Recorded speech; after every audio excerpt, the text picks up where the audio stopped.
Want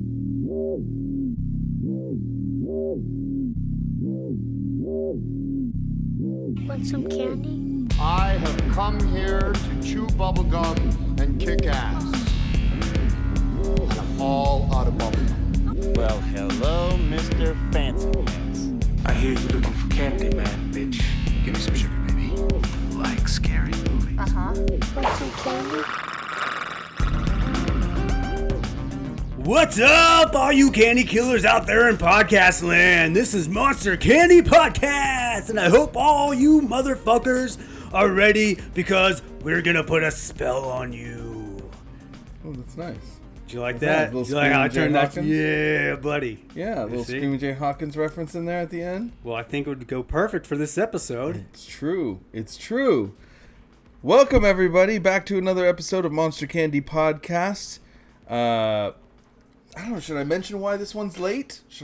Do we mention it? Do we talk about it? I did mention it on the online. Instagram. Yeah, on the Instagram. So if you aren't following our Instagram, just to inform you all, originally we were going to have all three of us with Shotzi in here, but she got called away by her essential job with WWE in Florida, so she had to leave. So it's just E and I, another sausage party episode. Crossing the streams. Crossing the streams and talking about horror. I hope you guys are all doing well, hidden away in your houses and homes, sheltering in place. A great opportunity to watch a lot of amazing movies. And lose your mind. And lose your mind. To keep you from losing your mind. I mean, I was just pointing this out to E before the episode started about how many of the horror sites are now devoted to almost exclusively like movies that are streaming and video games. Yes. It's so funny. So it's like, if you're not online with any of this stuff, you're kind of, hope you got a big collection at home of horror to hold you through it. Or you're just drunk. Or you're just drunk. Completely drunk. It's funny because it's probably true. Or both. Or Or all both. three. Yeah. Hey, make what you can of the situation. So keeping with that, today we're going to be talking about a documentary that is on one of our favorite horror channels of all time. I think the best horror channel Definitely of all the best. time. Shudder. It's a series called Cursed Films. Ooh. I know it's a surprise to everyone because you probably didn't check the title of this episode before you started listening, which actually will say Cursed Films in it. But we wanted to talk about that, and we got a lot to say. But first, I'm going to fly in a sample here. Take it, Shotzi. It's time for horror news! Horror news. All right. Yeah. See, it's like she's here. Right. It's like she's I can almost smell her. I like Oh, how wait. when that happened, we were both like, we literally gestured, just so everyone listening knows, both E and I gestured towards Shotzi's chair where she sits normally when we record these. But she's not in it. I miss her. Maybe we're going crazy. Maybe we are. I think we might be. That's a bummer. Wait. Maybe she is here and we're not. I miss her flatulent ass. Well, she dropped some before she had to Yeah. jet back, so you could probably still That's smell probably it. how she got back. She just Yeah, takes off. You can smell it still. The smell lingers. True that. Dried crackers. So, horror news. What do you got for us, E? What's on the top of the docket? Everything's still canceled. Everything's still canceled. Movies, Everything. Life. shows, tours, our Love. bands. Our bands. Our bands are canceled.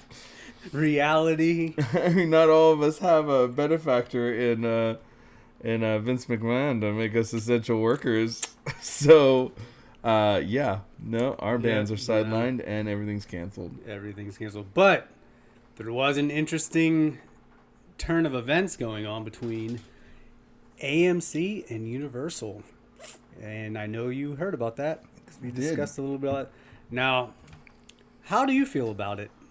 Well, let's tell everyone what it is, and then we'll talk, and then All right. I'll reveal it. Give them the details. So basically, Universal's like, oh, Coronaville, okay, we're going to stream this. It's Trolls 2, Trolls 2. the animated movie. While we're going to put it out. Yeah, because all the and- theaters were right. closed. And AMC was like, wait, what the fuck? Yeah, because like they streamed Trolls 2, and of course, because everybody's home, everybody's kids are home, stuck in the house. So of course, You probably, if you're listening to this and you have kids, you probably have seen this movie. They made a ton of money. So then the head of Universal opened his big mouth.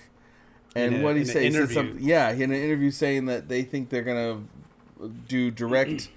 They will in the future do more movies direct to video. Yeah, not streaming. Video, direct to streaming. Yeah. And that was the wrong thing to say. Yeah. AMC dude or chick, I can't remember if it was who it was. I don't know.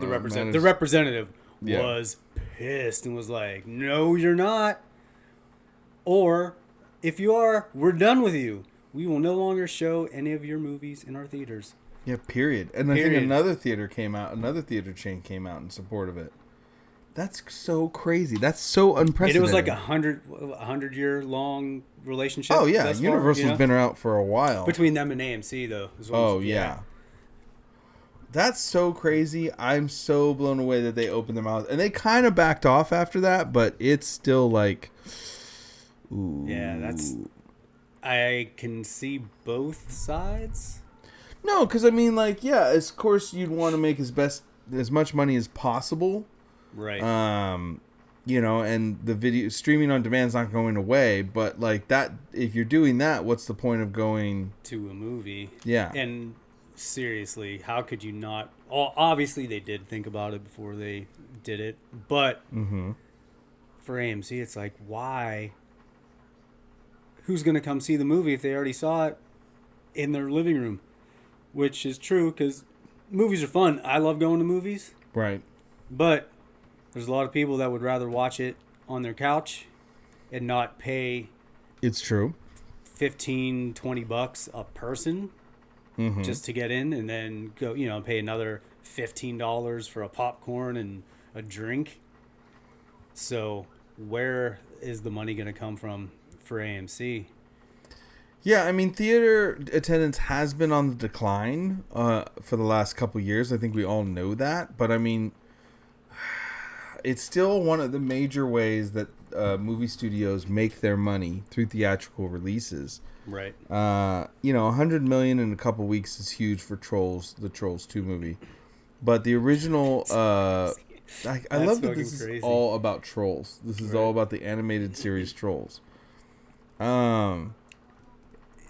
I don't know, man. Studios can't make nearly as much money going the home route yet, like they can going into theaters and then hitting that market afterwards. So, angering theater owners by bypassing them, they can find themselves totally shut out with much lower receipts. So AMC has the backing also of their competitor Cineworld, who said that it will not be showing movies that fail to respect the windows of theatrical release before going to video on demand. That's crazy. Yeah. That's pretty sketchy. It's a symbiotic relationship, so it can go either way, but like I don't know. It's a pretty shrewd move and ballsy and bold move on the part of Universal. Because you would think, if there's I get it, business is business, but when you've been in business with each other for that long, and I think it's been, since the 40s or 50s or somewhere, anywhere, but you might want to tell your business partner, which that's essentially what they are, be like, hey, check this out, or we need to discuss something, not just like, oh, this is what we're going to do. Well, I got the impression that the initial quote in the interview was very off the cuff. It was very much... I'm moving my mic here so I'm making noise. It was very much like, yeah, it did so well. We got to do stuff like this in the future. And like not really thinking about how that was going to infuriate the theaters. And then I remember hearing, I don't have it in front of me, but yeah, like Universal issued a kind of a... They didn't apologize, but they were just sort of like, no, I mean, they were disappointed. They're taking it like this. Of course, we'd respect certain things. And it's just like, they're not fooling around. And I don't want them to. Like, I don't think theaters want to go out the way of the VCR chain, the rental, movie rental stores. Video stores. Yeah. And it's like, they're not gonna get punched out of this, period. And I think that they should while they still have a market share, they should pull it, and pull some of their weight and keep the theater experience going, because I think that is a great experience and it's worthwhile. However, that said, they have been struggling, so they really have to, on the other side of it, they got to figure out their game plan. I personally am not a huge fan of the big AMC's, Lowe's type, like... No, you like the indie complexes. theaters. Yeah, like smaller. same. I mean, I just like more independent shit anyway. Right. So, which is why this might not be such, on one hand, a bad thing. It was definitely a real shady business decision, I feel like, but, I mean, it's just two big Goliaths throwing their weight around. There's no way like the Alameda Theater here in town, or one of my favorite places, the Grand Lake Theater, and like none of those places can command anything like this, like, whatever. But these chains can, and they're gonna have to keep themselves solvent. But my question is like, what else are you gonna do? How else are you gonna get butts and seats? And then here we're having this conversation about getting butts and seats when the COVID-19 has literally changed the game. Like everything, like theaters aren't even open right now. They're not even taking in money. They're all shut down. I don't know, at least here in California, I'm not sure when they're gonna open. I know some other places have things. Yeah, well, we f***ed ourselves as far as drive-ins go. Apparently like they're making a comeback though, I'd love to see that. Of this. I would love to see that, but I mean, that's everybody thought they were all so cute, didn't need drive-ins anymore, and now they're gone. There's certain things that I just don't understand about people. To quote the sloppy seconds, they're killing off the last drive-in in town, and that's what they did. When I was a kid and kids told me about the truth about the concept of Santa Claus, my first reaction wasn't like, oh my God. Did you gasp? No, I went, wait a minute. So you're telling me that you're bragging to your parents that you know about Santa Claus, so now you don't get presents from Santa Claus? And they're like, I don't know what you mean. And keep in mind, I'm like 8, 7. I'm like, so now that Santa Claus doesn't exist for you, now only you get gifts from your parents and not Santa Claus. And they just looked at me like they had never thought of that. And to you, my dear audience of various ages, when people looked at drive-thrus and said, we don't need that. I don't want to sit in my car and go to a movie. I'd rather just go to a theater or watch it at home on television. You gave up something amazing. Drive-ins are fucking rad. The ability to make out during a movie, the ability to chill in your car and eat and talk and do whatever you want. Have some asshole in front of you or behind you or beside you talking through the whole goddamn movie. Exactly. And now those, if they were still around, or as they're coming back, like now you could have a whole Bluetooth series of sound. Oh yeah. Your sound systems in cars are pretty sweet. You don't even have to patch it in like they had to used to in the old days. Like it's a whole different situation. Although I do still like that, putting the big giant fucking speaker in your window. Yeah. I like all that shit. I mean, that's fun and stuff, but I mean, now you could literally go to... Right. It'd be cool if they had options for all cars. So you could put in the speaker, or maybe it's a Bluetooth speaker now. Yeah, who knows? So it's like... Tune it in on your radio. So much more sense how things can go. Sorry, I'm distracted by the cursed films on like what they're showing. But we'll get to that in a second. But anyway, yeah, I feel like America said goodbye to a really great idea that didn't need to go away and should have stayed, but a bunch of spoiled brats that thought they were just like way better off without it. I'm sure we all like Netflix. We all like Amazon Prime, but you know what? It was really cool. I have yet to meet somebody who looks at me and says, yeah, I didn't like going to a rental movie store and picking out movies that I wanted, to watch. And, it's like treating it like a library. No, it's way better now that I scroll through miles and miles of content that's just not the experience. Complain about it and go like, there's nothing on Netflix or whatever. So it's just like, be wary, people, of what you say goodbye to. Sometimes you're better off. Sometimes you're better off getting the extra presents from Santa Claus rather than looking cool and saying that you don't need it anymore. So now drive-ins are perfect. That's a great idea. I would love to see drive-ins come back, but I'd also like to see theaters last. And I'm curious how they're going to have to reconfigure the capacity for movie theaters now they can't pack in people. I mean, I don't know how it's going to change. But anyway, this is pretty crazy and pretty unprecedented of a studio going like, nah, man. No, you're not. You're not doing that. And if you do that, we're not going to show any of your movies ever. That's crazy. Yeah. Gotta be careful what you say. Fuck. Gotta be careful what you say. Goddamn Rona. The Rona. Yeah, Rona's thrown a lot. The Rona's thrown a lot in out of whack. That's for sure.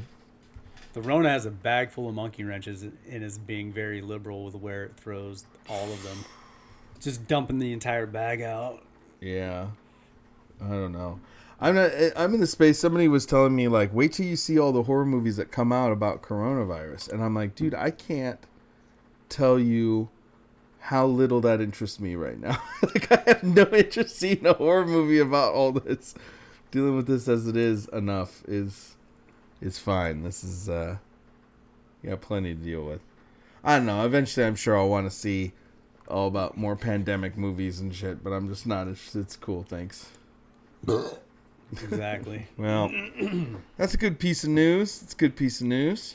That's all I had since everything is canceled. All right. Well, I have something interesting. This actually originally came up on... I found this on Geek Tyrant, which does some horror stuff, but not often. It's a pretty good site. But apparently, there's a crazy alternate ending for the Evil Dead reboot. Reboot, continuation... The last Evil Dead. Right. That was pretty epic. So there's two different endings already for Fede Alvarez's. I think it's the name Fede Alvarez's Evil Dead.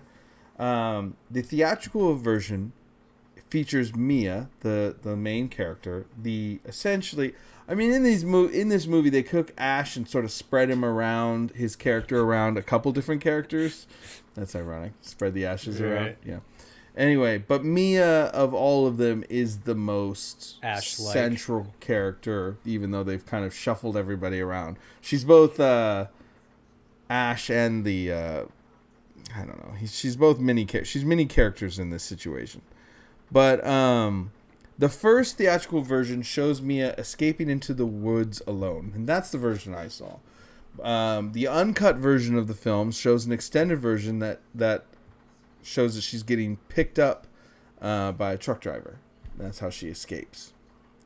But it turns out there was another ending that Alvarez and Jane Levy had originally shot and no one saw because they changed the whole thing. And in fact, they were speaking to the Boo Crew podcast, so shout out to them. Bloody Disgusting's Boo Crew podcast. Alvarez revealed an ending where Mia was killed.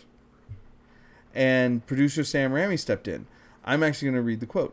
The original ending, we shot some of it, ended like the original movie. Mia was going to walk out of the house, and she's limping away from the house, and suddenly the Force, the crazy camera running through the woods, would come out of the house, she would turn around and scream, and that would be it. That would be the end of it. And in the script, though, we went a bit further, and we say, that's what we saw in the original movie, so we should see more this time. So we'll do this shot, and after she turns and screams, we see what happened to her. It was written as that she levitates for the first time, because you never see levitation in the movie. It was kind of the rules of our Evil Dead is to never see anything that tells you right away you're in a supernatural world, so no one floats in Evil Dead. But at the last moment, she will float. I actually have a little bit of a thing on that statement, but we'll get to that.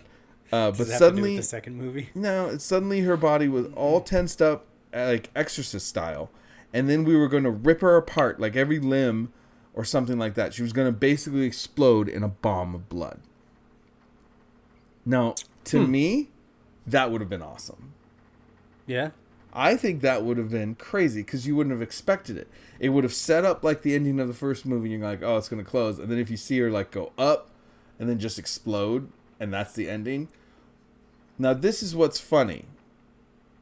Because Sam Raimi technically does that in Drag Me to Hell. Yes. Yes, he does.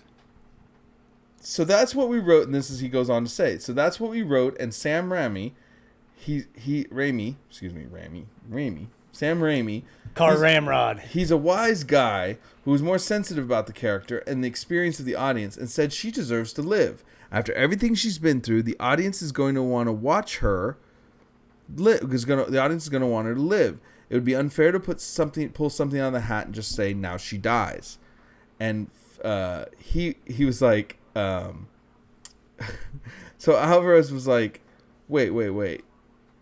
That's what you did in the original. And he was like, well, I don't think Ash deserved to live. So we changed that, and that's the ending you see in the movie. Which to me I'm like, I don't know.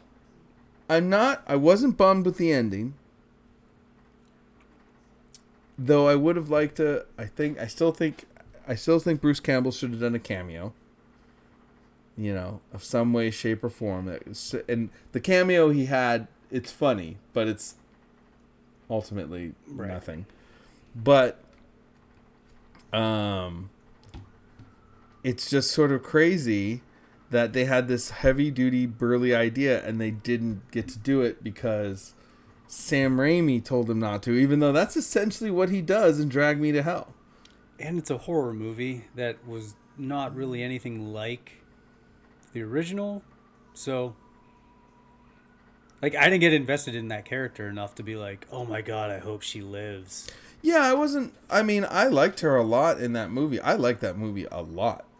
But there wasn't anything in it that made me go, she needs to live or anything. Well, I wouldn't, or even if she needed to live, like I didn't think that girl should have been dragged to hell. Spoiler alert, her ass gets dragged to hell.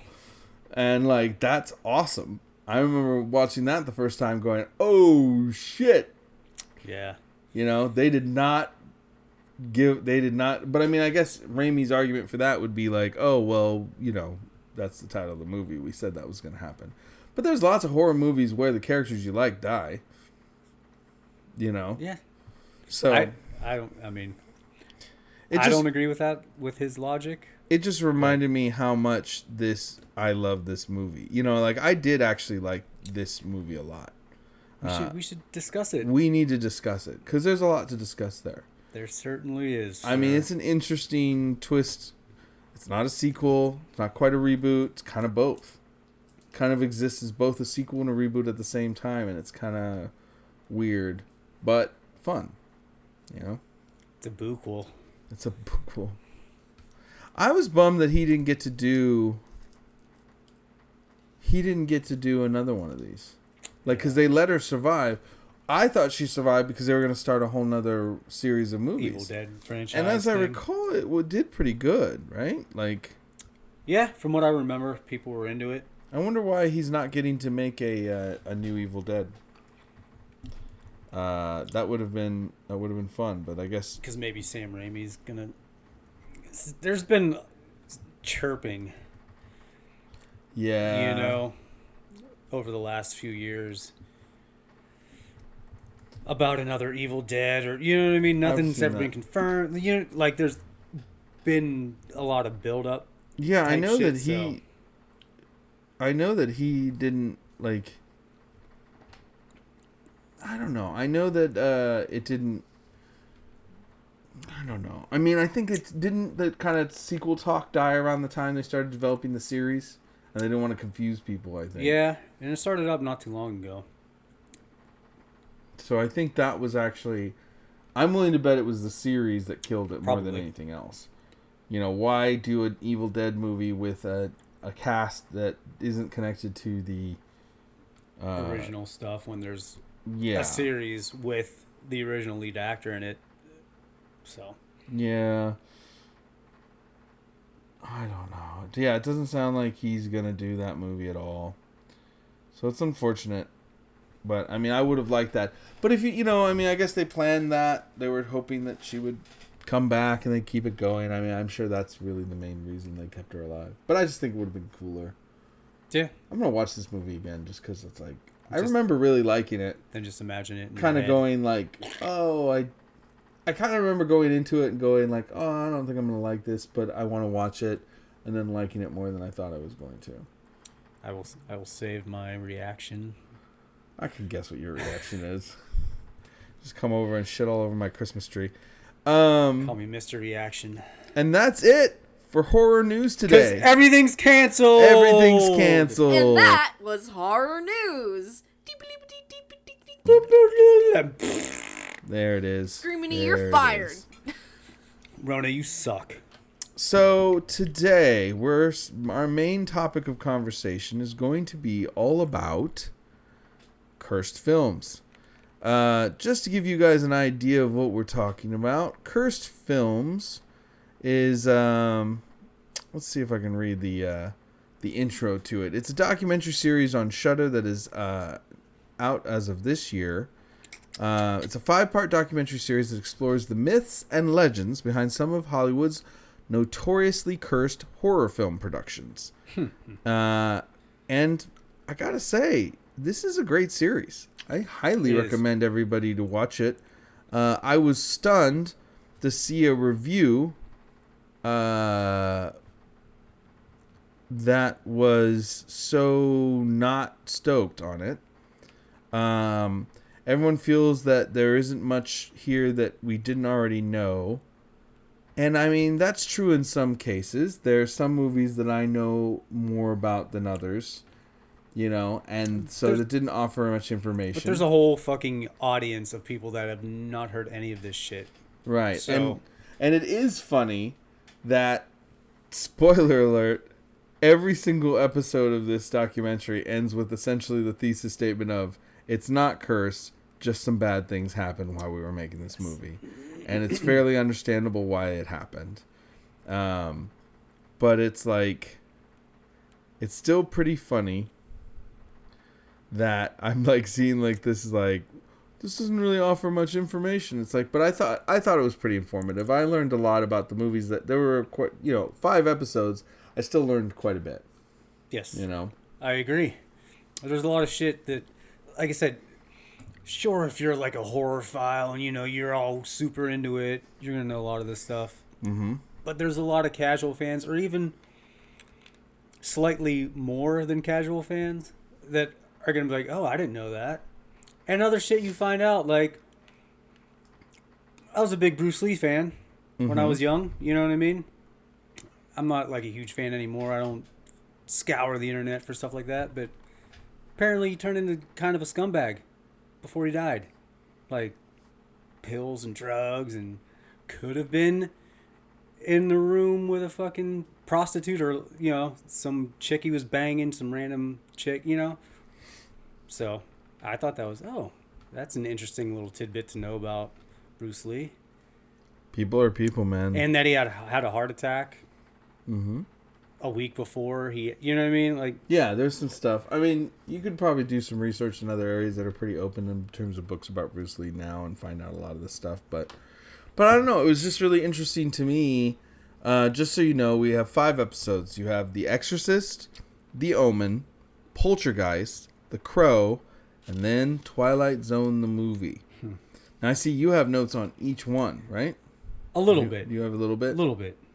Well, let's start from the top, right? Like, we're going to start from Right. The Exorcist. Let's go Exorcist. All right, we'll try not to spoil too much. I mean, keep in mind, no matter what we say here, if you haven't seen it, you should still watch it. There's going to be stuff that we don't cover. It has replay value. Yeah, 'cause- our summary is not going to be do it justice, but we're going to throw out some facts in here and discuss these movies. and these it's way cursed better films. with a visual Yeah. that they give, Yeah, So, we're not really here spoiling it too much. We're going to try to resist that, but at the same time, all of these facts are out there. It's just a really good summary, especially if you're a horror fan and you want to know more about these movies.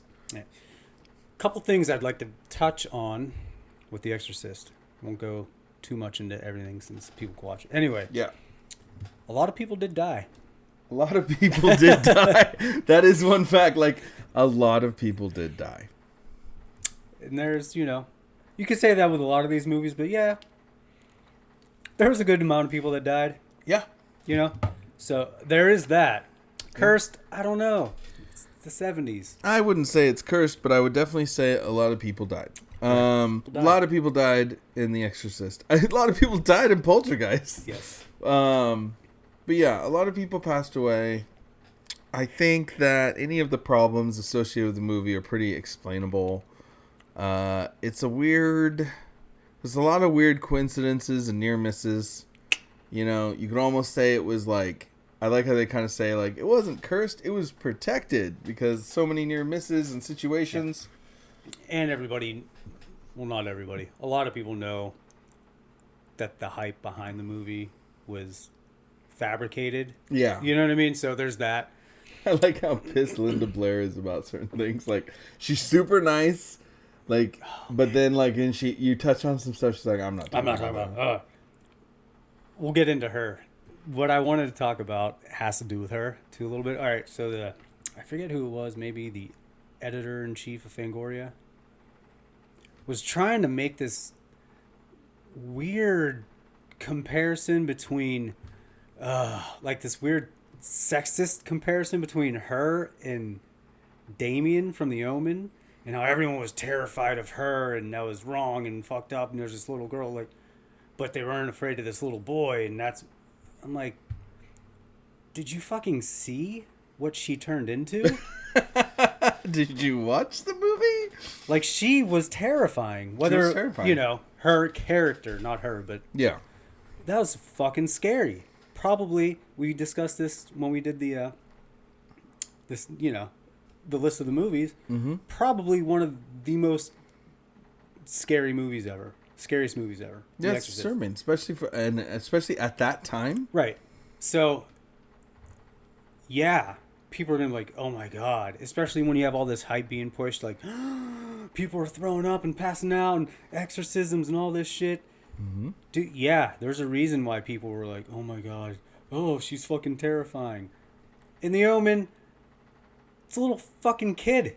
Yeah, he doesn't really. No, he just It's implied. rocks around and smiles and smirks. Makes looks. He's not like That's not fucking spitting up scary. stuff. He's not puking and twisting around in circles and Pissing on the floor and fucking, his head wasn't spinning around, shit like that. I mean, The Exorcist, I don't know if we've ever mentioned this in our discussions of it, but that movie straight up influenced, speaking of Evil Dead earlier, even that last one. Oh, yeah. The look of people possessed, that is straight up, like so much comes from the images and the look that movie, Night of the Demons, even when they're Everything. possessed. Oh, yeah. It's like so many possessions and horror, were influenced by that possession.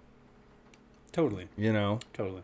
And as like in some of the best, most frightening moments of possession in horror, I really take their beats from that. Like, I think one of the best non-Exorcist possession moments is in Evil Dead, the new one, when the friend moves away from the possessed girl after she's been infected, and you see her just standing there twitching, and she pees herself. Right. Which is straight out of Exorcist. There's a nod there. It's just interesting to me how much this movie affected everything that came after it. It was fucking terrifying. So that's why people were afraid of her. Yeah. And not some little Angus Young looking fucking kid. Like, he wasn't scary. That's why it had nothing to do with the genitalia attached to these people. It's because he was a fucking 6-year-old kid that wasn't scary. Like, Right. admittedly, The Omen is not one of my favorite movies. No. Like, I'm like, but yeah. No, there was... She terrified me. Him, I was like, He's creepy. yeah, He was creepy. yeah, legitimately but- creepy. It's a good... I mean, it may not be your favorite, but it's a good movie. Yeah. It's solid, but it's also like... Yeah, no, Exorcist, what happened to that little girl, what appears to happen to Regan is crazy. Right. And It's crazy. It's understandable why people would be terrified. Yeah. It was just that part was kind of out of left field Yeah. and just stuck out to me in the whole in that episode. I'm like, what? A demon used that girl's body as a rubber glove and just fucked her up. Right. Big difference. There buddy. were so many parts during that movie where I was watching... I remember watching it and thinking at one point when I was younger, like, there's no way she's coming back from this. Like, she's so hurt. She hurt herself so bad. That doesn't just fade away. And it kind of, like, shows some marks on her. But, like, I was like, she stabbed herself in the in vagina. the vagina with a cross. Bloodily and repeatedly. I was like, that poor thing. I don't know what damage she did down there, but she's not walking around like normal. Breaking her back, literally. Literally, yeah, there's that stuff too. It's like, she's dead. That little girl's dead. Yeah, there's a lot of shit that Yeah. went down for sure. But yeah, that thing I didn't like. But So- clearly not. It seems like it was more the haunted nature, the cursed nature of that film seems to come from a publicist, but like telling the story of the near misses and some of the extraneous deaths. But that leads us to Omen. We were talking about the Omen. The other thing I wanted to mention real quick about Okay. the Satanist guys and the witches and shit they have in there, which was one of my issue with this series, is some of the fucking nerds they brought in for this For shit. talking heads, Yeah, the Exorcist guy. Oh, you still own a fucking furniture store down the street. Oh, now you're an exorcist? The fuck? Yeah. And then the Satanist dude, he's like, oh, I'm gonna put a curse. Like, dude, this is some corny ass shit. Yeah, there's a little bit like when they try to explore the like what possession actually is. I don't know if they needed to do that. No, because it just came off lame as fuck. So And would these you guys say are that's the super weakest corny. episode? No.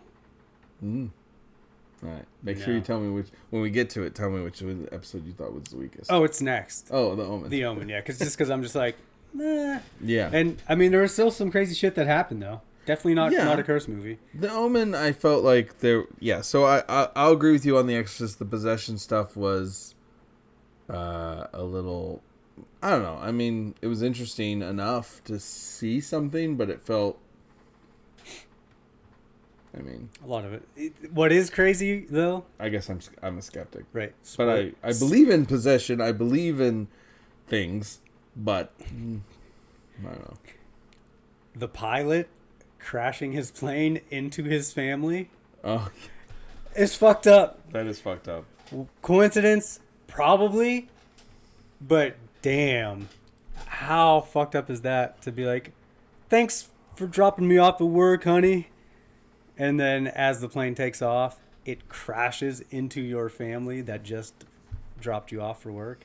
Yeah, you guys got to watch that to understand the context of that story. But yeah, it's fucked up. It's fucked up. It's fucked So that was fucked up. And then in this episode was the one with the Satanists. Oh, they two, the bald guy and the other guy who I'm gonna curse this whatever film they had Yeah. bleeped out, and I'm just like, God, my God, They were fucking reaching. nerds. There was a bit of reaching for talking heads. Like I could go on and on about quote air quotes Satanists anyway. Oh yeah, But I mean, this, like, the two they picked for this one, I'm like, oh, God. I Or once- the Black Magician and the Satanist. I don't know. I once had a little. Every time I've ever expressed derision at some of the Satanists that exist, I end up running into I end up having to have a discussion about why I don't really understand Satanism, and I get, it's like I get it. It's your guys' thing. Yeah, and do I'm whatever not you want. hating. I don't give a I'm not fuck. hating. I'm not hating, even though I think I'll you hate guys all are. day long, but do whatever you want. Who the fuck am I? I mean, But- don't get me wrong. By virtue of calling yourself Satanist, even if you dress it up as being anarchists to a certain degree, you're still practicing a form of Christianity in a weird, twisted way, and it makes me wonder why you bother. But okay, anyway. So, yeah. So, that's about as much as I have to say on The Omen. Yeah, So, no, it wasn't the most. I mean, there's some crazy shit, decapitations and stuff like that. Yeah, that happened, but it didn't seem like. I mean, it all seemed pretty straightforward on why they happened and what happened, and it was just an accident on set. And it seemed like it was a bit. It was also the one movie of the batch, like all the other movies, all the other four, I've heard about being cursed. The Omen, I never heard of being cursed. I That was didn't the hear first about it time I either. heard.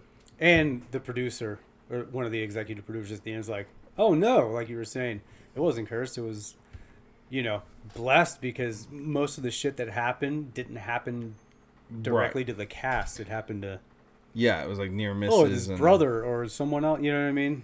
Right. So, there's that. Yeah. All right, moving on. Moving on. Episode 3, Poltergeist. Poltergeist. So, a lot of people die on Poltergeist. Not Yes. on, but around. Like, people connected to it died later. People in it. That's crazy. Yeah. People in it, but not Yeah. during. Right. So that's pretty intense, Well, except admittedly. I didn't realize that Carol Ann Freeling, played by Heather O'Rourke, would be 1 year older than me. She was born in 1975. Look at that. And died in 1988 from a misdiagnosis. Yeah, that's some shit. That was so sad. No pun intended. Oh, that's rough. I didn't even She mean to do died. that. She died of. She had a blockage in her intestine, and then it burst into her bloodstream and killed her. They thought she had Crohn's disease and gave her Crohn's disease medicine, which messed with her system, which is why you see her with chipmunk cheeks in some of the later movies. The third movies and second movie, they were trying to diagnose her, and so that poor thing was going through so much pain, and they just didn't catch what it was. But what killed me is I didn't realize, like, I remember seeing the third movie and thinking, wow, this is a pile of shit. Jesus, This was her last movie. But this explains why it was. And it explains just how heartbroken and how messed up everybody connected to that movie was when she died. Yeah. And how hard it was for them to finish it, and how they had to do the best they could, but none of them wanted to be there. They thought it was bullshit. And creepy. Yeah, and creepy, and they didn't like it, and I went from going like, oh, that movie sucks, to going, oh, that's why that movie sucks. Yeah. Like, I didn't know some of the things that I found out in this movie. You know. Which, again, is why you should watch this series, because not everyone's going to know everything. Yeah, I mean, we're leaving a lot out, but, like, you know, my favorite part, though, of that episode is the special effects guy just kind of going, yeah, the human skeleton thing, you know, I don't know what you're talking about. Like, guys, this is not the first time. Like, this is pretty common. You know, and it was just sort of like, why are you all making a big deal out of that? Because the big deal was, it's not that they were skeletons, but they were actual corpses. Yeah. But this explained that they put they actually put plaster and all that shit over the skeletons. Yeah, to make it look like they were corpses. Right. But they weren't. Yeah, they were right. skeletons. They were medical skeletons. But from, you always heard that they were real corpses and not medical grade skeletons that you can rent from a company that rents skeletons. Like, right. He's like, well, yeah, they're real skeletons, but come on. This movie had a real skeleton. This movie, yeah, he starts calling them all out. He's like, nobody freaks out about this or this movie that way. It was but he's so chill about it. He's just sort of like matter of fact and just defiant and like, you guys are stupid. But it's funny to me, his like cavalier, like, whatever. My conspiracy theorist mind is like, is that really what was going on? Or were they really corpses and you just might have dressed some up? I don't know. Well, if a stop clock is right twice a day. If you doubt everything, then eventually you're right sometime. Yeah, who knows? But I will say, I think that people get fascinated by that kind of thing. It's the same thing that happens at Disneyland.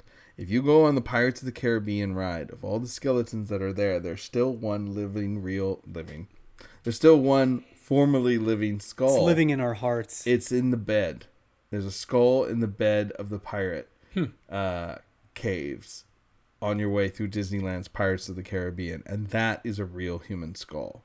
For real. And people who know about that trip off that. From a worker that got lost in there. Probably. No, seriously. But honestly, it's like, it's the same thing. And they've slowly replaced a lot of the real skeletons in there for various reasons. But that one still remains. And I think people are really fascinated by that trivia tidbit.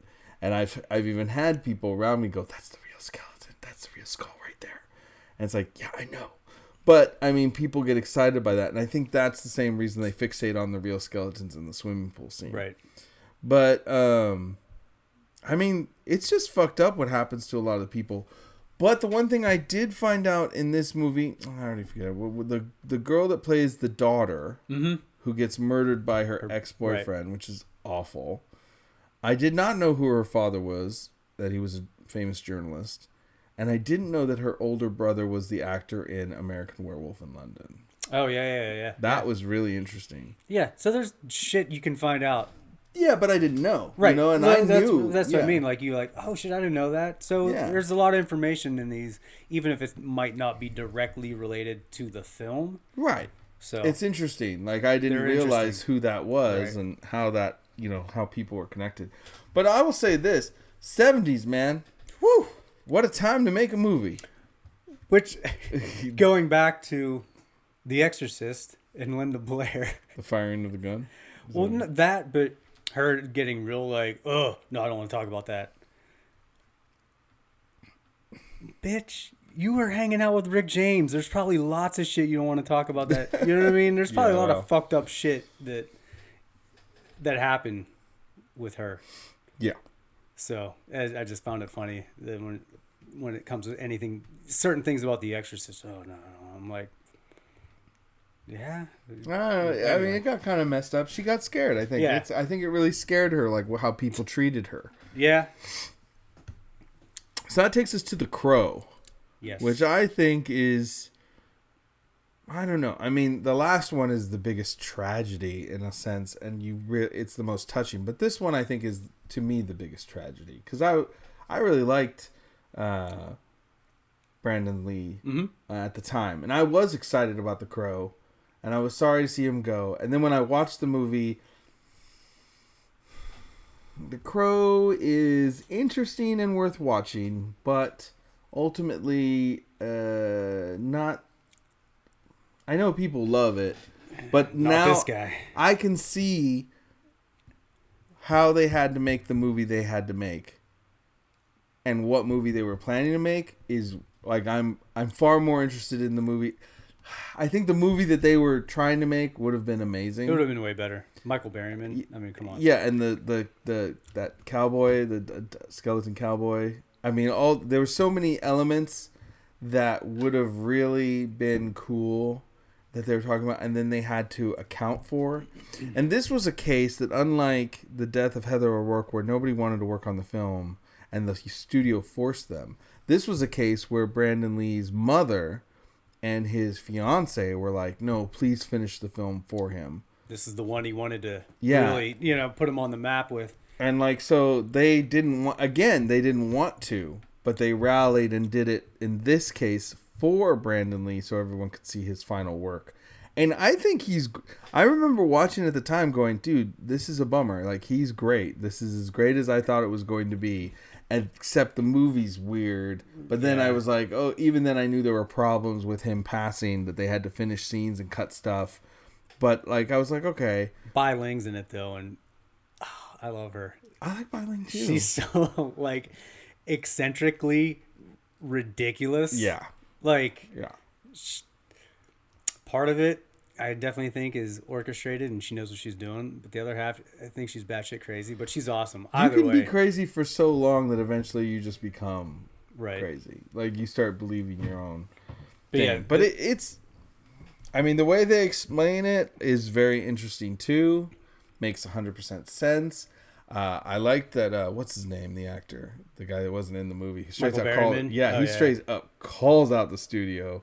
And exactly, I mean, he says what other people... But he's older, and he's pretty known. It's not like he's not going to get casted and he doesn't stuff. give a fuck. And he doesn't give a fuck. So he just calls out the studio for cutting corners and hiring local people and letting the experts go. And somebody missed something. And it's like... That one was kind of... I was pretty heartbroken for them during The Crow. Like, that one, I was like, wow, they all... And have them all, they get mad when you tell them, like, oh, that movie was cursed. It's like, no, man, we just lost our friend. Yeah. You know?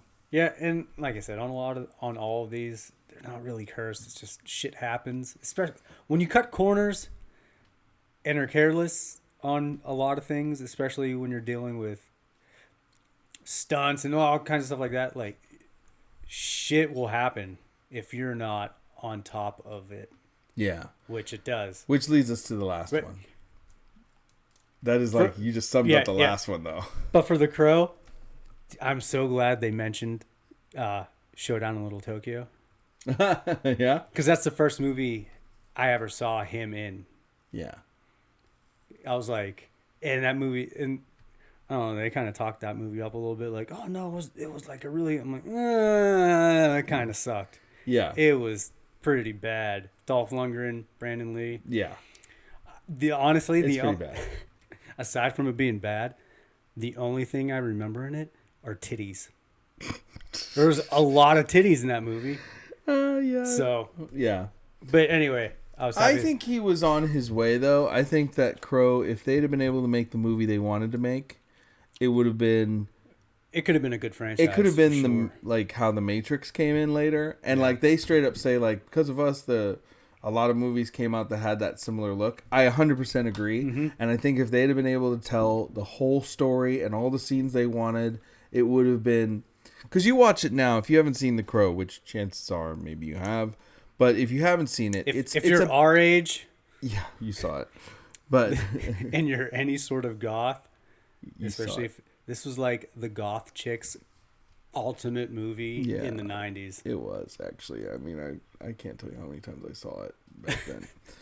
Because of the girls I was dating or wanted to date or just was hanging out with or just my friends. Oh my God, it was The Crow. But all day, every day. I will say, yeah, if there had been a Hot Topic then, that would have been in there. But maybe there was a Hot Topic. I don't remember. Yep. Either way, the point is, I think you watch the movie and it's a psychedelic kind of weird, trippy, montagey, flashback, sort of spacey, airy little film. You realize they had no choice, but that movie could have been The Matrix. It could have been, not as effects heavy like that, but there was definitely just that vibe and the success of it for sure. Yeah, I think it would have been a bigger movie had they been able to finish it properly. And it's heartbreaking that they couldn't. And I think he would have been a star. I mean, I guess they did suck a bunch of sequels out of it, but flogging dead horses though. Man. Yeah, they would have been good if Brandon Lee was involved and still in there. So I think this could have been I think he was right. Like he felt like this was going to be his vehicle, and I know that there are plenty of actors who sign up for parts that think they're going to make them big. I actually believe this would have. Especially hearing in this documentary what the intention was and what they were working on and what they were hoping to do and how linear it would have. It's just not as linear. It's so much more like trippy, and people try to embrace that trippiness. You can tell when it happens too, because it starts off pretty consistent and coherent. Yeah, and then it just, you're like, what? Yeah, what's happening right now? Okay, like the way they shoot stuff and the way flashback stuff go through. But man, I can't imagine the pain of having somebody you work with and that you're friends with, and you work with every day, and they die, and then you have to make a mask of their face and turn somebody else into him. Creepy. That guy, when he talks about having to do that and how hard that was and how good, and then seeing photos and going, oh my God, he nailed it. Like he made that stunt double look exactly like him. I didn't know. It was those, you could show me the pictures they took of the stuntman with the mask on and say that was Brandon Lee, and I would have believed you. 100%. It looked, and he said that it just freaked everybody out. I was like, I bet it freaked everyone out. You put that guy's face on that man's body. Like it looked like you brought him back. It was crazy. It was crazy impressive. Yeah. But I mean, again, you don't have his voice. You don't have you don't have him coming back in and doing dubs. You don't have him. I mean, now, you know what actually is crazy is now they could probably take the samples of his voice and create a simulator. Deep faking all the way. Yeah, but I mean, dude, that guy did a deep fake before there were deep fakes. Like, he did it in real life. I mean, I've never seen anything look that good. Like, I've seen people make up other people and turn them into other people, and I've seen some great ones. But that guy did. No, I think Brandon Lee was guiding that man's hand, that makeup artist's hand. Oh, totally. When they special effects guy did when they did that. Because like when you see it, you know, when it came out and you heard all about it. But most people, like, I couldn't tell them, like, okay, so, you know, because you'd expect to be able to tell, oh, okay, that's a different actor now. No. But you couldn't. No, in the movie you can't tell. You don't know when or where. It's seamless. I mean, you can kind of guess where they definitely lacked scenes. Right. But you don't. As far as the actor, you're like, well, that's him. Yeah, walking around, kicking, fighting, doing all this stuff. You're like, okay. I mean, I don't know which one's him and which one isn't. It all looks the same. Which was also crazy because he kind of mimicked his body language while he was fighting. So, which is crazy too. Hell of a body double. Hell of a stuntman. You know, that guy. Yeah. Let's get into it, Dom. The last one. Oh, yeah. Whew, that one's the heavy one. I mean, you want to see people cry on screen. You want to see people super affected. Twilight Zone, the movie. John Landis is a fucking scumbag. Dude, I had no idea. Me either. At all. There's a lot. Okay. I knew about the accident, the helicopter Right. accident that claimed the lives of the actor and the two kids. But I did not know the circumstances that led to that and the So envelope gnarly. that they were pushing and how many people who were expressed concern who were just absolutely ignored. John Landis is like, nah, So many people. it'll be cool. It'll be fine. Guys, I don't know. I mean, whoa. I don't know how this man sleeps at night. Like, he does not get interviewed for this. You can tell he just did not have any interest in. Funny. So, Shotzi's watching it, right? Uh-huh. She texts me. She's like, dude, they showed it. I was like, Showed it. oh, yeah. That's what, okay, just so everybody knows, when I got distracted while I was talking during horror news, you hear me slow down and get distracted, it's because I looked over at the screen as they showed the death of 3 people. It was crazy, because I'm looking over and I'm like, oh my God, I forgot that they were showing it. Like, it's just like I couldn't not watch it. Dude, so fucking gnarly. And then if you go on YouTube, you can see that scene from a bunch of different angles. And Really? they slow it down where you actually see the decapitations and the... Do you? Yeah. I mean, it's not super clear, but you can tell because they stop it frame by frame. You could tell when things get separated. I'm like, oh, fuck. But yeah, John Landis.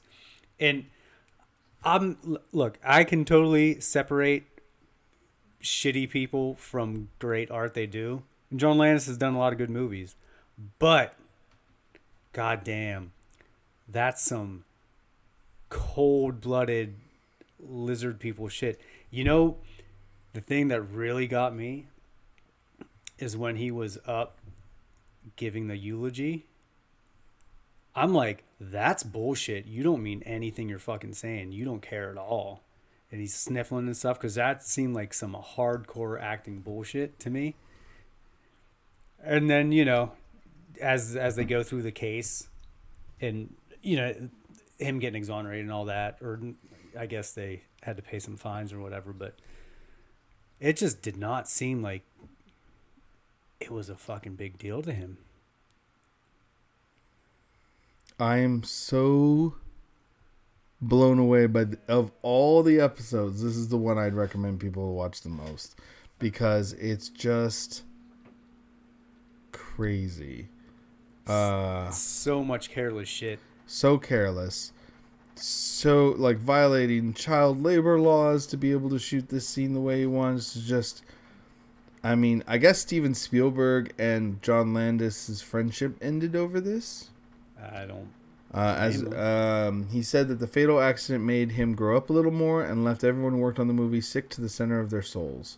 With regard to how the crash influenced people's attitudes towards safety, Spielberg said, "No movie is worth dying for. I think people are standing up much more now than ever before to producers and directors who ask too much. If something isn't safe, it's the right and responsibility of every actor or crew member to yell cut." Dude, and the fact that he kept on saying, "Go lower, go lower, go lower," telling the fucking helicopter, like, you know, "I want it lower." And that's when the director was like, told him, he was like, "Everyone fucking run," because he saw it coming. It's just, oh man, I don't know. I don't mean to sit here and go, oh, ooh, but I mean, It's fucked. I didn't realize, like, I always thought it was an accident on set, Right. you know. Shit happens sometimes, you know. Yeah, and I always thought it was that. I knew about this, but I didn't know. Just so not. Oh, it's so crazy. And I guess the parents weren't told that there were explosives on set or helicopters. There would be no danger, only noise. Oh my god, Dude, and the parents watched it happen. Oh my god. Yeah, it's the. It's, again, still not cursed. Not cursed at all. And it's not crazy of what happened. I mean, it's crazy what happened. But the carelessness and the callousness of John Landis is the craziest part about it, because he was already known for being kind of careless on movies.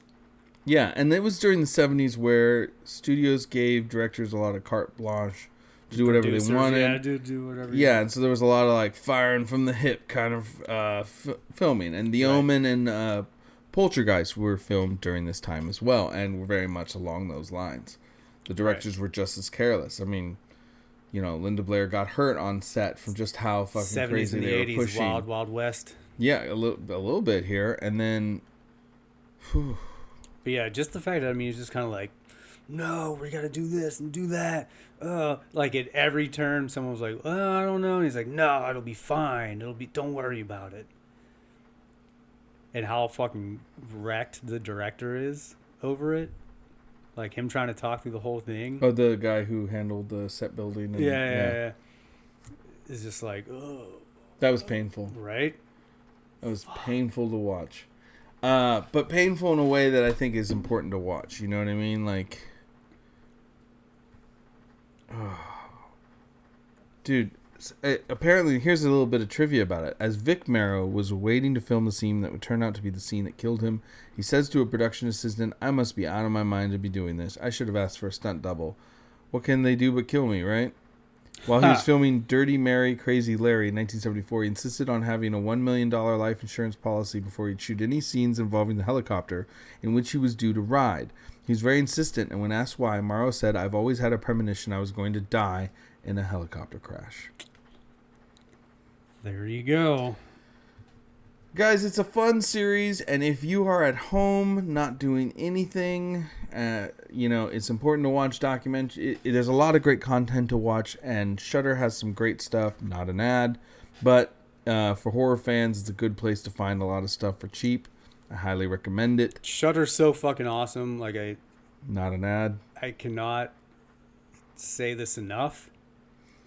For those of us who love horror, it's a good place to find a lot of horror. But $57 a year with a ever-growing library. Not an ad.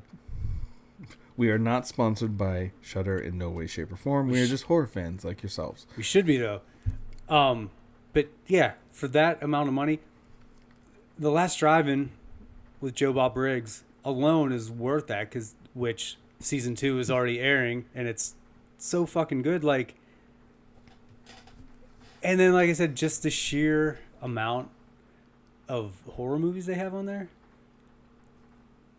and they're getting better and better. Like every year they're getting better and better stuff. Yeah, and they switch it out every couple months, and they start bringing more I think stuff it's worth it just because you don't have to bounce around so many different streaming platforms to find horror. Yeah. And I think they handle it really well. You probably watch it every day, don't you? Oh, I watch it a lot, especially when they have like series like this stuff. It's super cool. It is cool. So what would you give this series, Cursed Films? I was texting Shotzi earlier to ask her what she would give it. And both me and her, 3.5. Cute little zombie candy corns. I agree. Because I think it was fun. But the corniness of some of the random people they'd have in there, like the Satanists and the witches and the magician, like that shit. It's bloggers. I'm like, oh my God, this is fucking corny. Yeah. And it kind of took away from the movie because I don't give a fuck what... You can talk about, the occult connection to some of the stuff. Like, you can talk about that. Because they did have some cool guests, like, was he a psychologist? Mm-hmm. The one guy was a psychologist that was kind of like saying, oh, it's not cursed. Or if it was cursed, like, it would happen to the people actually filming the movie, like, while it was filming, so it wouldn't get made, but, like... Yeah. So guests like that are cool, but when they bring in these like weirdos, yeah, I'm like, you really don't need that. Well, that's all you can always tell sometimes, like what kind of people the people making the documentary are. Right. You know what I mean? Because it's like, what they identify as valuable and important. Like this series should really focus on people who wrote books about these movies, film critics, film historians, actors, and crew members on that set, those. Which I get too, because it kind of seemed like it fizzled out after The Omen. That weirdness. Yeah. Yeah. But the random like. I mean, do you think they grabbed those people because they didn't have enough and they couldn't get enough people to talk to them? Much like Creepshow, I think the first couple episodes they're just kind of Finding their feet. Yeah, finding their feet. Oh, maybe this would be cool if we kind of put in this aspect. I mean, they had Linda Blair for Right. Exorcist. You know what I mean? Like, Right. you could fill... She didn't talk nearly as much as I would like her to talk. And maybe she didn't say much. But I bet she had some things to say. Right. You know what I mean? Like, I would have liked a lot more of her than any weird talking head. And I mean, I'm sure they tried for as many actors. Maybe that's all they got. But I still think you could find film critics and film historians to talk about The Omen. You know what I mean? Yeah. More than... I mean, don't get... All due respect to Satanism and exorcisms... You know, it's like, but I just, it wasn't as important as it was to understand more about the movie. Like, you have an opportunity to really be like the trivia section of IMDb for these movies, to really explore all the stories connected to it, Right. and why people think it's cursed and what really happened. And that's a good subject of the show. I agree with you. 3.5 stars. 3.5. Cute little undead zombie candy corns that are not cursed. For this movie, for the same reason, and for like, I kind of just wanted more. You know, I think that it's a good series to expand on. It starts slow, but by the end of it, I was like, okay, I'm really into this, and I really want to know more. Like, I wish they, you know, I don't think they should limit themselves to horror films, like, because there's stories around Wizard of Oz, there's stories around, you can find a lot of like interesting stories about different movies and the problems they had, and do a dive into this movie. Which hopefully, if they do a second season, I figure they'll probably do that. And when we were talking about doing this, and we were looking for maybe talk about other movies that are cursed, if you find out a lot that it's just random shit that happens, and you know what I mean. So. But it's interesting to tell. Right. Like, I mean, by the end, like, there's a lot I learned in this series that I didn't know. And I knew about all these instances, whatever. I knew a lot about this stuff, or thought I did, and I still found out more. So I definitely think it's worth watching. 3.5 stars for... 3.5 zombie candy corns for sure. I don't know why I'm saying stars today. I think I'm just losing my shit. Shut up, Dom. It's the Rona. So yeah. So while you're hiding from the Rona, highly recommend this series to check out on Shudder. Guys, that's the show. Thank you so much for listening. It's been another sausage party here with Screamin E. Oh man, we're gonna cross the streams after the radio goes off, man. You know what I'm saying? God help me. And I'm Dominic Davy, and it is a pleasure. We'll see you next time. You got anything to plug?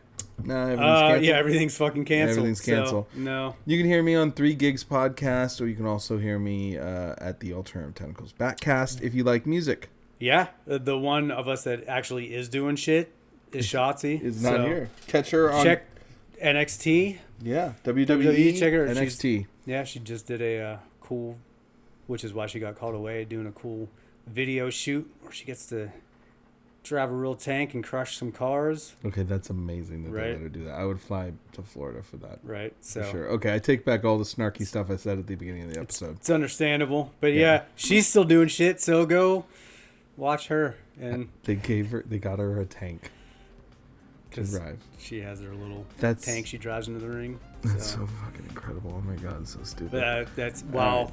I forgive her for missing this. That happened today, so I have to wait and see. I can't wait to see that. All right. Thank you, everyone. We'll see you next time. This has been Monster Candy Podcast. Eat a banana.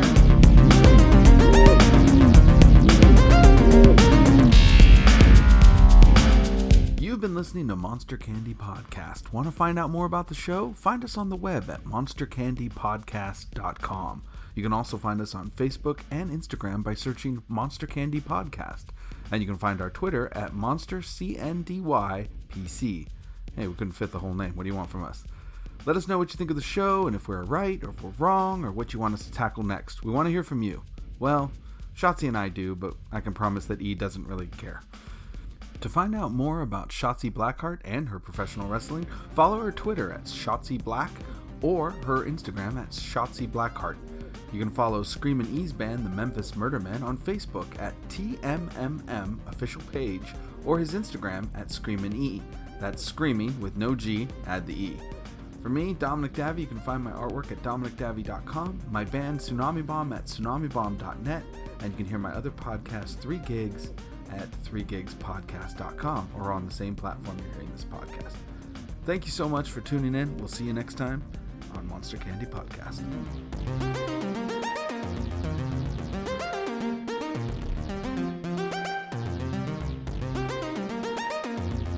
Suck my peanuts.